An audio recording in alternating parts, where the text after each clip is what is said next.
Porque tudo isso você já tem e você ainda não é feliz. Então ele manda fazer uma varredura por todo o reino, E num lugar bem distante do reino, eles encontram um homem muito simples, uma casa pequena, que trabalhava com arado, seus filhos o ajudavam, e eles olhavam e falaram: esse é o homem mais feliz do reino. Nós não temos dúvidas, é esse. Então, conversando com eles, falaram assim: a gente precisa que você seja súdito do rei. Você vai ter todas as coisas, tudo que você precisar para a sua família, para os seus filhos, tudo vai estar ao seu alcance. E esse homem disse que não precisava disso. Que muito pelo contrário, ele somente não precisava, como ele não queria aquilo para esse momento da vida dele. Disse: muito obrigado, eu não quero. Isso espantou um dos súditos, que de uma forma chegou e disse: o que você tem? O que você pensa? Você não tem nada. Você vai ter tudo. Como você pode ser feliz tendo nada? Ele disse: sou feliz. Sou feliz em Jesus. Pouco me importa o palácio, pouco me importa o meu arado. O que importa é que eu sou feliz em Jesus.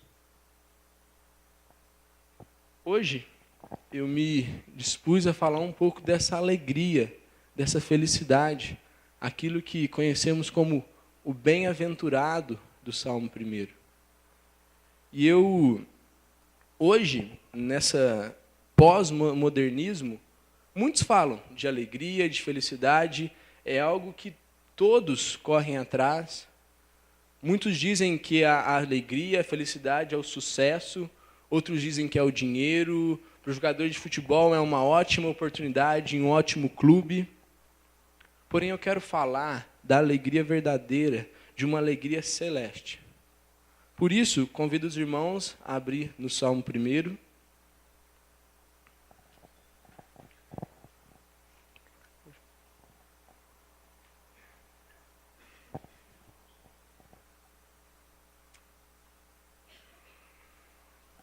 Salmo 1, versículos de 1 a 6.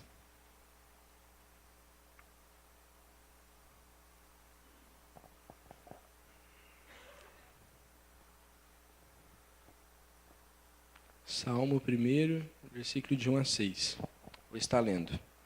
Como é feliz aquele que não segue o conselho dos ímpios, não imita a conduta dos pecadores, nem se assenta na roda dos zombadores. Ao contrário, sua satisfação está na lei do Senhor, e nessa lei medita dia e noite. É como árvore plantada à beira de águas correntes. Dá fruto no tempo certo e suas folhas não murcham. Tudo o que ele faz prospera. Não é o caso dos ímpios. São como palha que o vento leva. Por isso os ímpios não resistirão no julgamento, nem os pecadores na comunidade dos justos. Pois o Senhor aprova o caminho dos justos, mas o caminho dos ímpios leva à destruição. Oremos. Senhor Deus, muito obrigado pela oportunidade que o Senhor nos dá de olharmos para a Tua palavra, porque ela é viva, ela é eficaz para os nossos corações, Deus. Ela, Deus, é naquilo que devemos basear toda a nossa vida, Deus. Muito obrigado porque o Senhor revelou ela para nós, Deus. Porque o Senhor usou a vida de homens como esse salmista, e isso, Deus, é algo útil, muito útil para as nossas vidas, Deus. Que isso não seja apenas palavras de uma oração, mas que seja uma vida que leva a sério a realidade da Tua palavra, Deus. Peço isso para a minha vida, peço isso para a vida dos meus irmãos. Peço que agora, Deus, toda atenção seja dada à exposição da Tua palavra. Que cada coração aqui, Deus, possa estar disposto a isso. Se tem alguém, Deus, que está com atenção em outro lugar, ou qualquer coisa, Deus, não permita isso. Que possamos agora, Deus, olhar para a Tua palavra. Tem misericórdia da minha vida. O Senhor sabe, Deus, as minhas falhas, sabe os meus pecados, as minhas limitações, Deus. Mas peço que o Senhor me use para a honra e glória do Teu nome, Pai. É isso que eu te peço e desde já também te agradeço. Em nome de Jesus. Amém. Irmãos, bem-aventurado é uma versão, a revista aí atualizada, tá? Bem-aventurado, e eu decidi usar essa expressão, mesmo fazendo uso da NVI, que fala como é feliz aquele. Pode passar o ponto 1, Felipe. Como é feliz. O bem-aventurado é aquele que tem uma alegria celeste. Procurando um pouco do significado disso, a expressão tem a dizer que é alguém muito feliz. É um bem-aventurado, como está na expressão, aquele que tem uma felicidade celeste. Aquele que sua felicidade, assim como diferente daquele rei, não estão nas coisas terrenas, não estão nas coisas perecíveis, mas a sua felicidade é algo celeste, algo que Deus o deu. Isso me chamou muita atenção. E faz total sentido, porque como os irmãos sabem, e por várias vezes, esses são um dos princípios que nós aprendemos desde o começo, as coisas desse mundo, elas vão passar. Não precisa nem ser crente para saber disso. Por isso, a alegria tem que vir lá do céu. A minha satisfação tem que vir do céu. Porque esse vídeo das coisas aqui, facilmente eu serei decepcionado, ou facilmente eu não terei mais minha alegria. Porque ela passou. Então, por isso, a alegria vem lá do céu. Só que esse texto, ele não para apenas, como é feliz o homem. Ele não fala assim, como é feliz o homem é feliz em qualquer coisa que ele fizer. O homem é feliz. Não, o texto não para aí. Porque nós muito bem sabemos que muitos não são felizes. Nós sabemos que muitos não sabem nem para onde caminhar com felicidade. Muitos hoje se perdem na depressão e coisas do tipo, porque não encontram a verdadeira felicidade.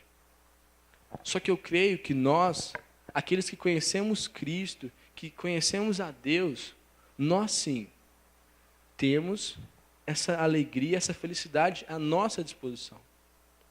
Então, a todo tempo, eu quero também expor uma verdade para a vida de vocês, coisas que devemos desfrutar, e também que seja algo que nós possamos nos perguntar. É essa a minha alegria? É essa a minha satisfação? É essa a minha conduta como bem-aventurado? Ou não? Ou eu sou um bem-aventurado que vivo totalmente diferente das restrições que o salmista fez? Então, a todo tempo, exercite sua mente com isso, de olhar para a verdade, para aquilo que o texto está falando, e também já se avaliando. Eu vou fazer uso de perguntas para também avaliar isso no meu coração e no coração de vocês. Porém, nós devemos levar muito a sério as restrições que existem para esse bem-aventurado. O homem não é feliz, e nós sabemos disso, como já foi dito. Há restrições para sermos bem-aventurados, para que nós sejamos aqueles que têm a felicidade celeste. E a primeira restrição que encontramos no versículo 1, diz: não imita a conduta dos pecadores. Perdão, irmãos, é o versículo acima, é a parte de cima do versículo. Não segue o conselho dos ímpios. Começou as restrições, são 3 e essa é a primeira. Não segue o conselho dos ímpios. O salmista está começando isso e dizendo, aquele que é feliz, ele não segue o conselho dos ímpios. Ele não segue o conselho daqueles que não conhecem a Deus. Talvez você pense, mas eu não tenho amigos ímpios ou coisas do tipo, eu não escuto, eu não sigo o conselho dos ímpios. Só que saibam vocês que muitas coisas que têm sido colocadas hoje sobre nossas vidas, como mídia, internet e várias outras coisas que esses meios colocam, são puramente conselho de ímpios. São coisas que, se nós não olharmos para a palavra de Deus e aquilo que a palavra está nos dizendo, nós seremos facilmente levados por conselhos de ímpios. Ou talvez, em uma situação tanto quanto perigosa, os seus conselheiros, aquelas pessoas que te ajudam nos momentos de decisões, você tem confiado isso a pessoas ímpias. Tendo o grande privilégio de ter irmãos em Cristo que podem te auxiliar nisso. Talvez vocês que estão fazendo faculdade, coisas do tipo, fica a pergunta: quem são as pessoas com quem você anda na faculdade? Quem são as pessoas com quem você anda na escola? Quem são as pessoas que você tem ouvido no seu emprego? Quando há um problema familiar, quando há alguma coisa acontecendo em casa, vocês correm para onde? Aonde vocês têm buscado conselho? A primeira restrição é: não segue o conselho dos ímpios. Ele não segue o conselho dos ímpios. Começamos aqui, irmãos. Se queremos ser pessoas bem-aventuradas, não devemos seguir conselhos de ímpios. É algo muito claro. O texto deixa muito claro, explícito, fala assim, não siga conselhos de ímpios. A segunda condição: não imita conduta de pecadores. Confesso que nessa eu quero gastar um pouco mais de tempo, porque é algo muito difícil. É algo que a todo tempo somos bombardeados a não seguir a conduta, a não andarmos como os ímpios andam. Mais uma vez dizendo, isso tem vários meios, isso pode ser usado por internet, isso pode ser usado por televisão ou qualquer outro meio do tipo. Você pode ser facilmente bombardeado a viver em conduta dos ímpios, a viver como eles vivem, como as pessoas que não conhecem a Deus vivem. E isso não é uma característica de bem-aventurado. E talvez agora, algo um pouco mais para os jovens, seja as nossas fotos no Facebook, aquilo onde publicamos a nossa imagem. Temos imitado qual conduta? Será que o nosso Facebook, as nossas redes sociais, elas fazem parte de realmente algo que eu uso para a glória de Deus? Porque, como temos muito bem visto nos sábados com o pastor Átila, somos livres. Aquilo é uma liberdade que Deus me deu, que eu posso usar. Mas por que eu tenho usado aquilo? Para que aquilo tem sido usado? Talvez os nossos desejos, os nossos sonhos, de ter um grande carro, de ter um belo carro, ter uma grande casa ou coisas do tipo, isso não é errado. Voltando a dizer, temos a liberdade em Cristo, temos a liberdade de conseguirmos essas coisas. Mas por que o nosso coração está tão inclinado a isso? Será que é realmente não? Porque eu quero usar isso para a honra e glória do meu Deus. Porque eu vou usar isso para a honra e glória do meu Deus. Ou será que é porque você tem visto que aquela pessoa da sua família que não conhece a Cristo, ela já está tendo um bom carro? Ou aquela pessoa que está num patamar superior a você na sua empresa, ela já tem uma ótima casa, a qual você ainda não tem nem perspectiva de ter, e por isso você vai negligenciar tempo com família, tempo com igreja, e diversos outros tempos que seriam edificantes para conseguir ter a mesma coisa que os ímpios têm. Fica a pergunta, aquilo que eu estou dizendo, e tomo cuidado para não ficar um tanto quanto repetitivo, mas é esta a conduta do bem-aventurado. Aquele que não segue a conduta, aquele que não anda como aqueles que não conhecem a Deus andam. E agora o nosso coração, o Espírito Santo de Deus, a todo tempo, tem que nos dar o direcionamento de que, poxa, eu estou vivendo assim, eu não estou vivendo assim. As minhas roupas, por que eu estou fazendo isso? Volto a dizer, temos total liberdade em Cristo. Mas fazemos isso para honrar e glorificar o nosso Deus? Isso vem várias coisas, como tenho dito. Irmãos, o bem-aventurado, aquele que tem a felicidade lá do céu, ele não anda do mesmo jeito que os ímpios andam. Ele não segue a conduta daqueles que não conhecem a Deus. Porque a conduta do mundo, ela é depravada. Ela não tem um juízo. A tendência é cada vez se afundar mais. Muitos diziam na história que o ser humano, quando começou a surgir a ciência, que agora a tendência era o ser humano começar a evoluir. Cada vez evoluir mais. Porém, vemos totalmente o contrário. Cada vez o ser humano tem se afundado mais, cada vez as doenças têm aparecido mais, porque nunca foi a tendência do homem, depois do pecado, evoluir. E sim, se ele não olhar para Cristo, se ele não reconhecer Cristo, ele vai se afundar cada vez mais. Então, irmãos, olhem para a bênção que o Senhor nos deu. Nós temos a direção, nós temos o Espírito Santo que vai nos direcionar em decisões e vai nos ajudar a termos uma conduta santa, uma conduta reta, mas nós voltamos a viver como os ímpios, porque achamos que eles são mais, entre aspas, legais, ou que eles são mais felizes, sabendo que a felicidade deles é totalmente terrena. A terceira restrição para esse bem-aventurado é nem se assenta na roda dos zombadores. Na outra versão, na Revista Atualizada, diz, não se assenta na roda dos escarnecedores, aqueles que fazem pouco caso de Deus, aqueles que não estão nem aí com Deus e às vezes realmente zombam de Deus. E mais uma vez, trago para o contexto de faculdade, de escola, de emprego, as nossas companhias nesses meios. As pessoas às quais temos caminhado, temos conversado, temos gastado um bom tempo, são pessoas que não zombam de Deus, não são pessoas que não escarnecem de Deus. Talvez pensamos que zombar e escarnecer é apenas quando nós estamos fazendo piada de Deus, quando as pessoas estão brincando com o nome de Deus, ou coisa do tipo. Não.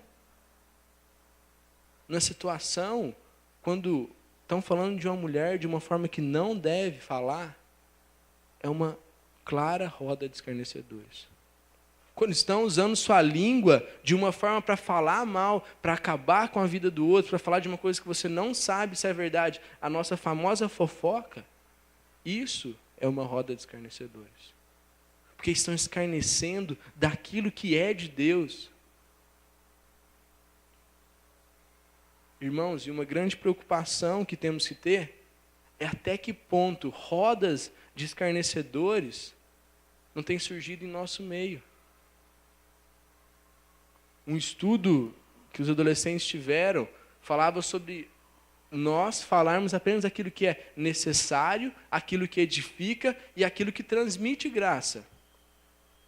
Será que as nossas palavras em rodinhas ou em qualquer outro lugar, será que elas são palavras que são necessárias, que edificam ou que transmitem graça? Devemos tomar muito cuidado com isso, irmãos. Uma ilustração dessas 3 restrições, que eu vejo que realmente era algo que estava na mente do salmista, as coisas não se misturam. Talvez como aquilo que sabemos muito bem de água e óleo, não foram feitos para se misturarem. Você pode mexer um copo com água e óleo, que eles não vão se misturar. Tomando todo aquele cuidado, não estou dizendo que não devemos nos relacionar intencionalmente para evangelizarmos ou coisas do tipo. Mas aquilo, não devemos seguir a conduta, não devemos seguir os conselhos e não devemos sentar nas mesmas rodas que eles têm sentados. Então, irmãos, fica o desafio de olharmos para essas coisas, de nos autoavaliarmos e sermos desafiados a olharmos para o bem-aventurado, como feliz é.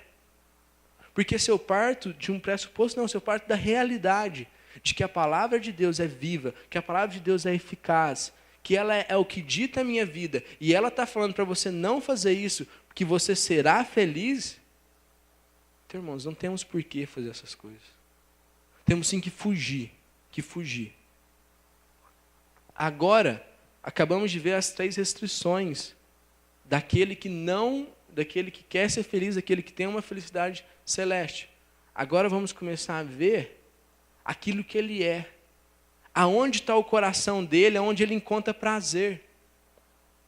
Versículo 2 fala, ao contrário.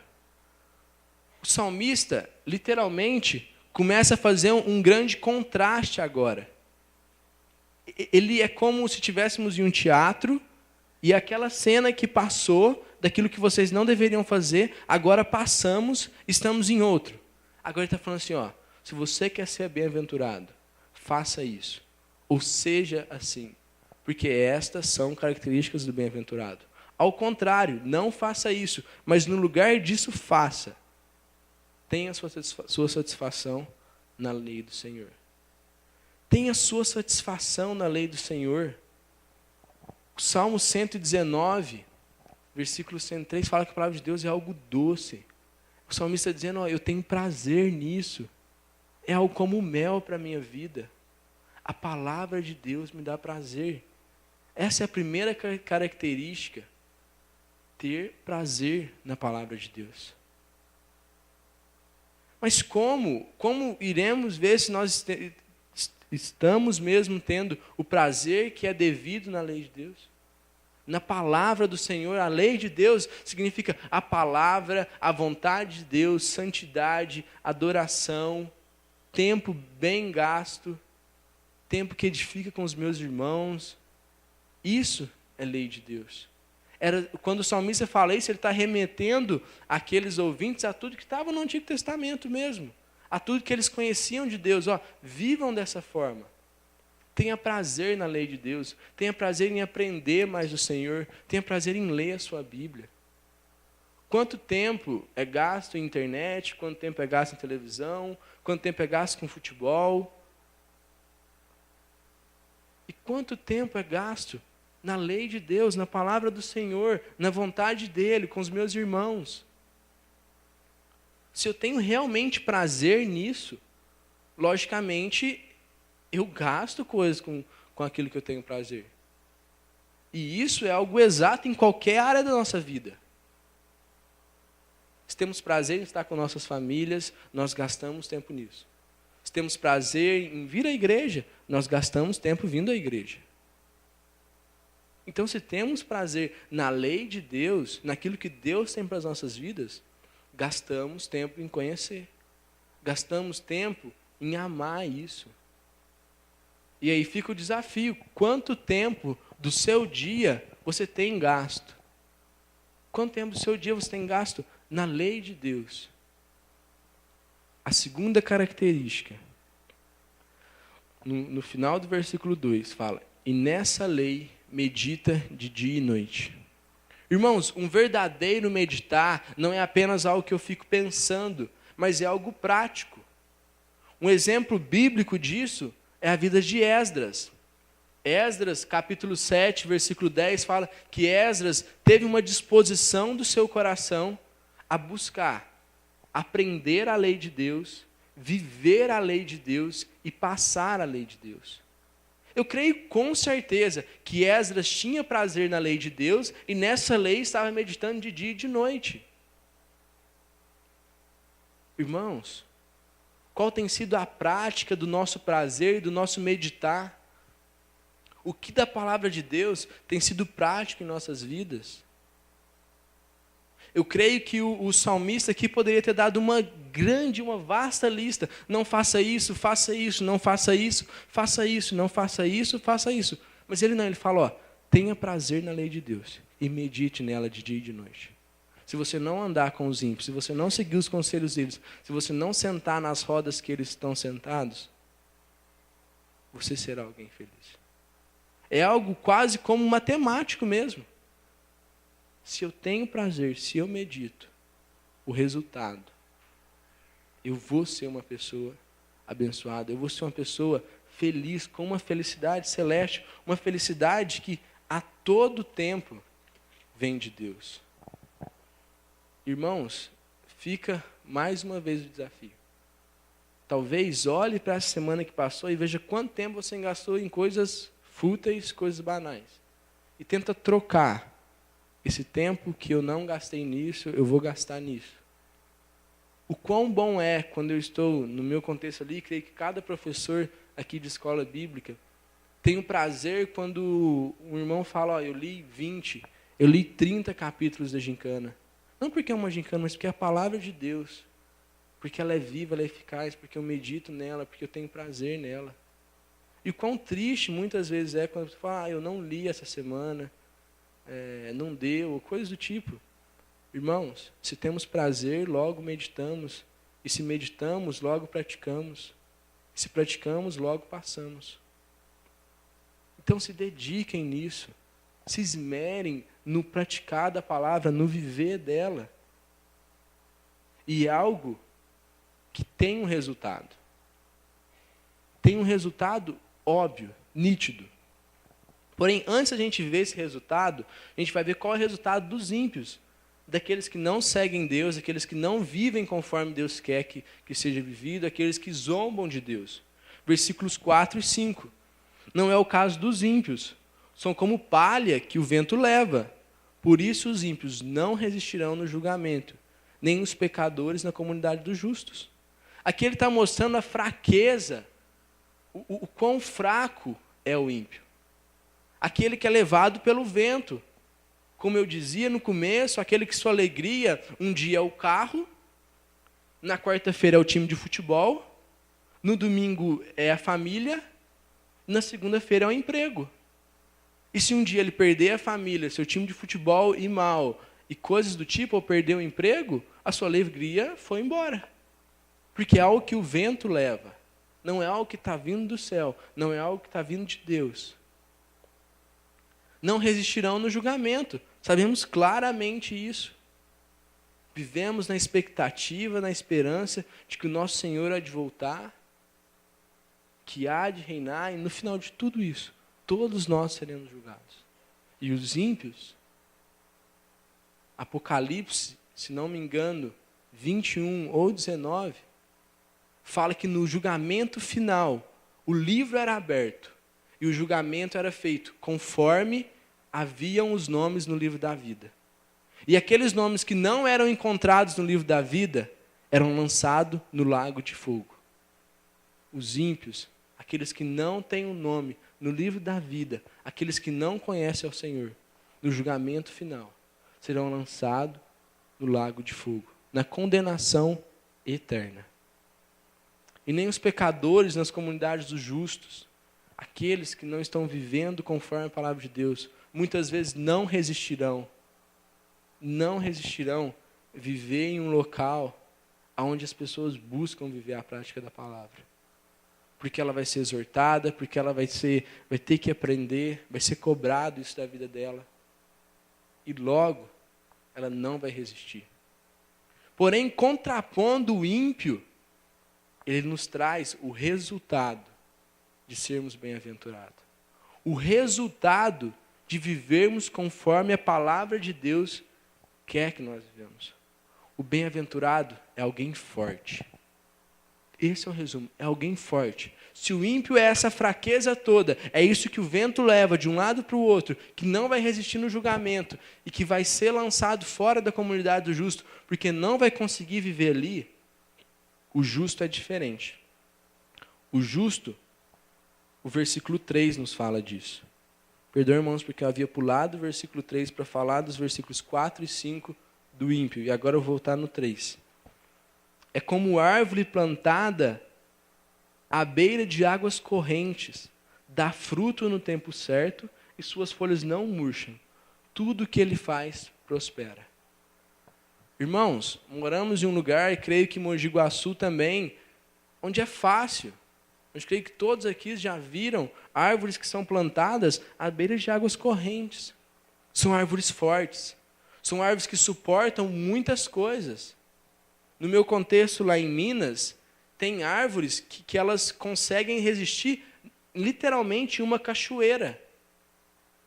É a coisa mais engraçada, a água está batendo todo o tempo nela.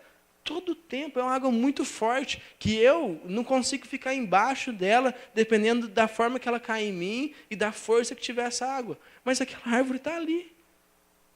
Eu tive uma experiência no Vale de Jequitinhonha, no ano passado, que é um lugar muito seco, no norte de Minas Gerais, quase divisa com a Bahia, e era muito engraçado. Era uma seca, um lugar muito amarelo, um ar muito seco. Mas tinha aquilo que eles chamam de açude, não sei quantos conhecem por essa expressão, mas é um pouco de água que ficou parado, às vezes de alguma nascente de rio que havia ali, alguma coisa. Mas aquele açudezinho, aquele pouquinho de água, tinha uma árvore verde do lado assim. Todo o resto seco, seco, seco, seco. Mas aquela árvorezinha estava ali. Porque ela tinha água, ela tinha nutriente, ela era alimentada a todo tempo. Então, irmãos, ele está falando, o bem-aventurado, ele está falando de mim, está falando de você. Se nós vivermos de acordo com isso que ele está falando, seremos assim, seremos pessoas fortes. No tempo certo, daremos os nossos frutos. Ser forte. Estava sentado ali, o Gilbert passou e falou, Felipe, ser forte, corajoso, não se apavore, nem se desanime. É isso. O versículo que a gente aprende aqui. Por que Josué era forte? Creio piamente. Porque tinha prazer na lei de Deus, porque meditava na lei, não vivia conforme os ímpios.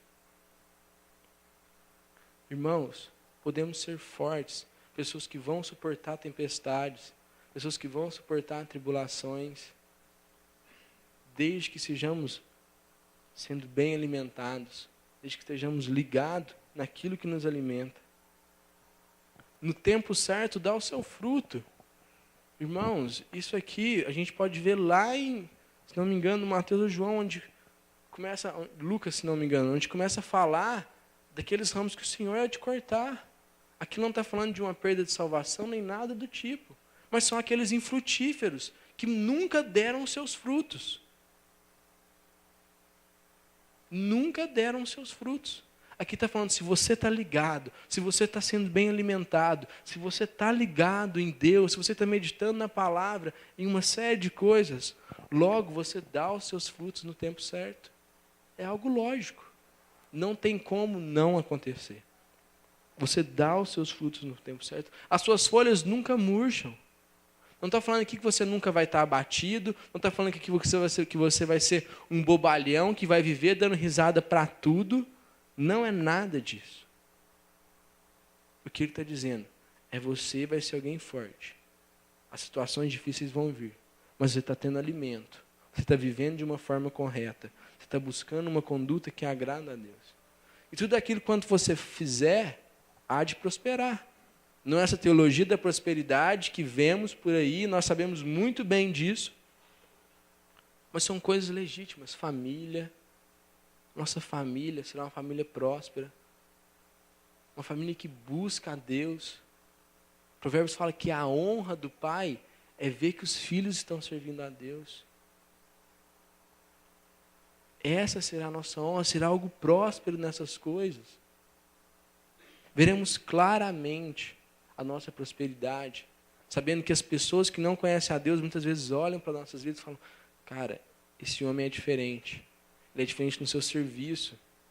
Porque acabou aqui, vai todo mundo para o bar, vai todo mundo para vários lugares, e o cara vai para casa porque ele tem que cuidar da sua esposa e cuidar dos seus filhos. Cara, alguma coisa diferente tem. Irmãos, tudo quanto fizer há de prosperar.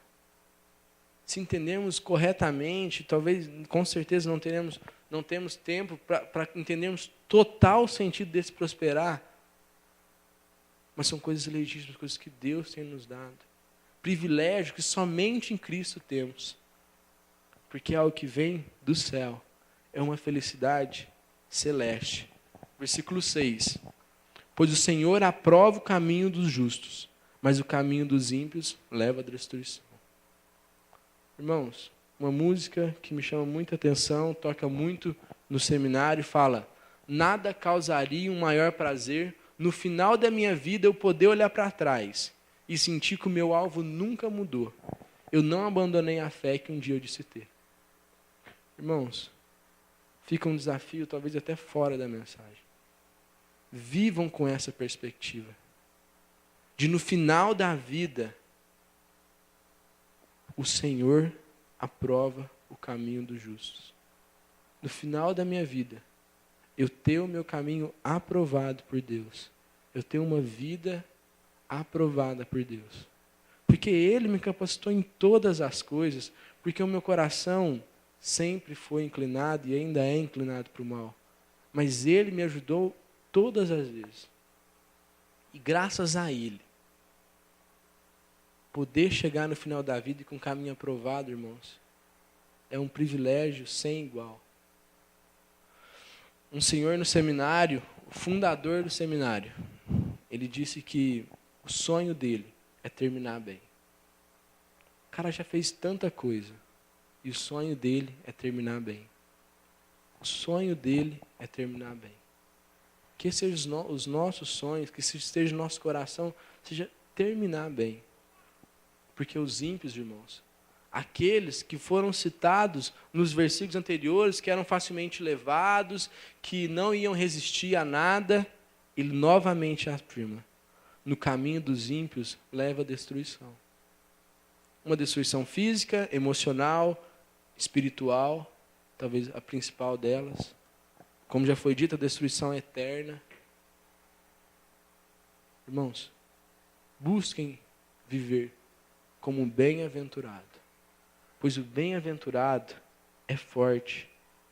Seremos árvores, a ilustração, o próprio texto nos deu. Seremos como árvores plantadas à beira de ribeiros. Aplicação, irmãos. Olhem para os frutos, olhem para a conduta de vocês. São coisas fáceis de olhar. Não andem no caminho de pecadores. Não imitem conduta deles. Não sentem em roda onde estão fazendo pouco caso de Deus.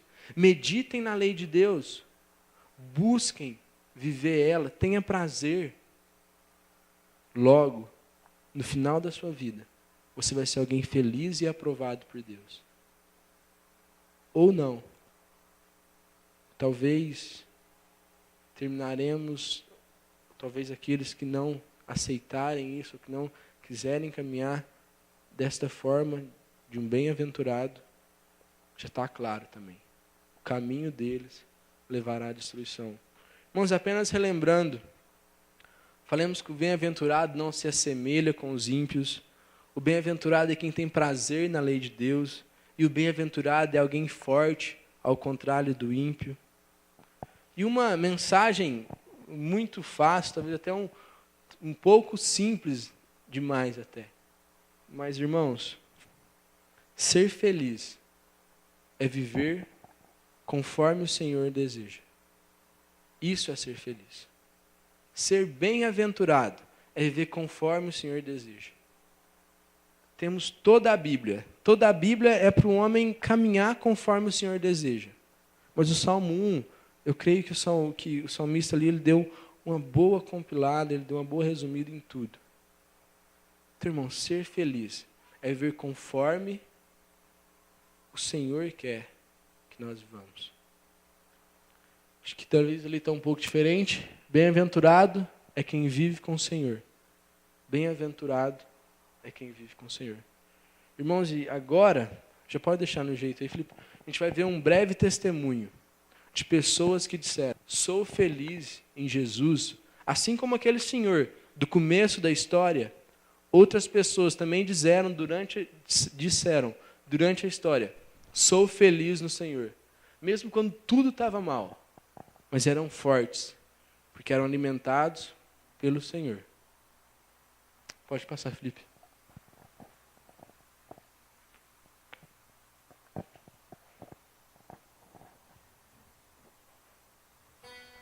O casal Horácio e Anne Spafford moravam em Chicago, nos Estados Unidos, e eram muito amigos de alguns missionários cristãos.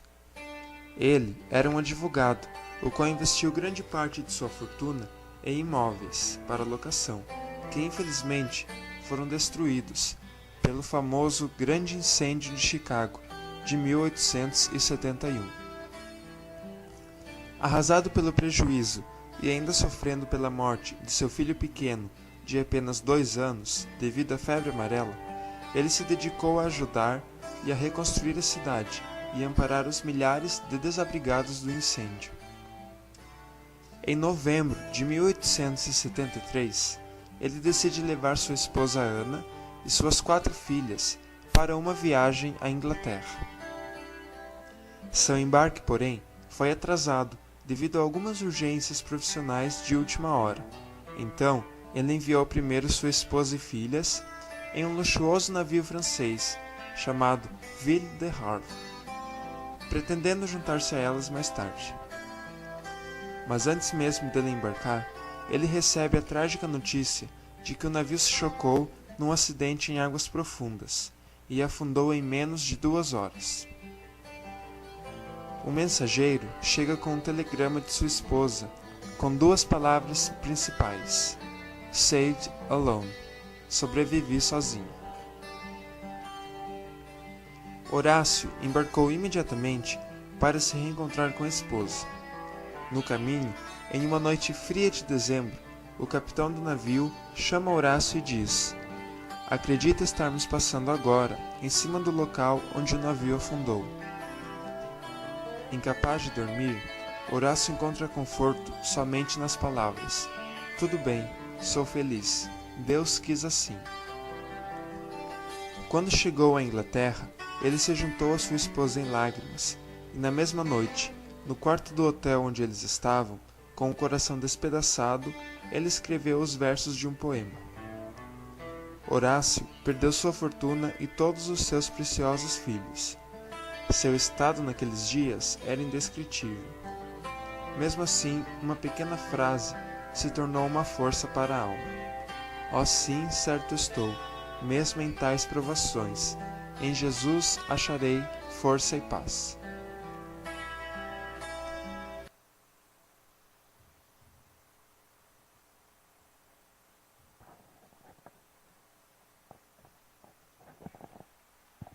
Irmãos, vamos ficar de pé.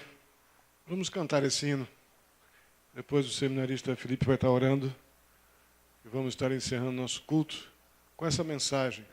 Sou feliz com Jesus, meu Senhor. De fato, não há melhor maneira, forma mais segura de sermos felizes do que sendo felizes do jeito do Senhor, mediante a sua palavra. Vamos louvar ao Senhor. Está aqui a letra do hino? Tá.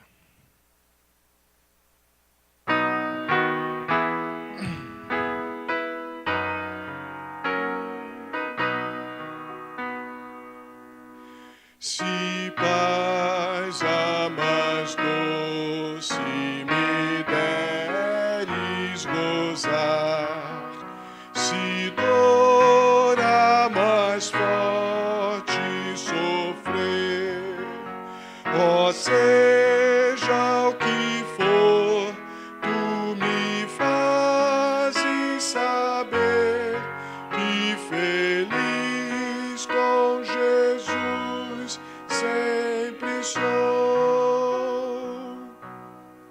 Sou feliz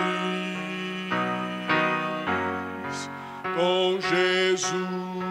Se quiser fazer o contracanto, pode fazer. Sou feliz com Jesus, meu Senhor.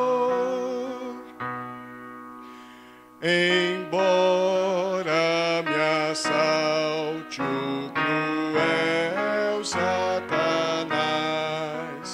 e ataque com vis tentações, ó certo eu estou, apesar de aflições, que feliz eu serei com Jesus. Vamos tentar o contracanto? Sou mulheres com Jesus. Sou feliz com Jesus, meu Senhor. Meu triste pecado por meu Salvador foi pago de um modo cabal. Valeu-me o Senhor, ó mercê sem igual. Sou feliz, graças dou a Jesus. Sou feliz com Jesus. Sou feliz com Jesus, meu Senhor.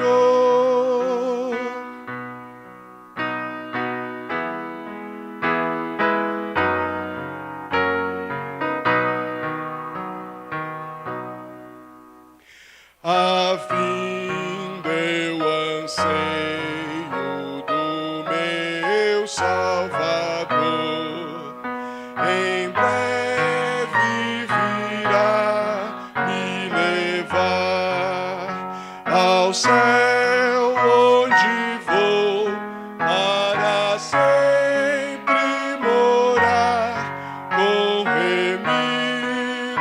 na luz do Senhor. Sou feliz com Jesus, com todos. Sou feliz com Jesus, meu Senhor. Amém?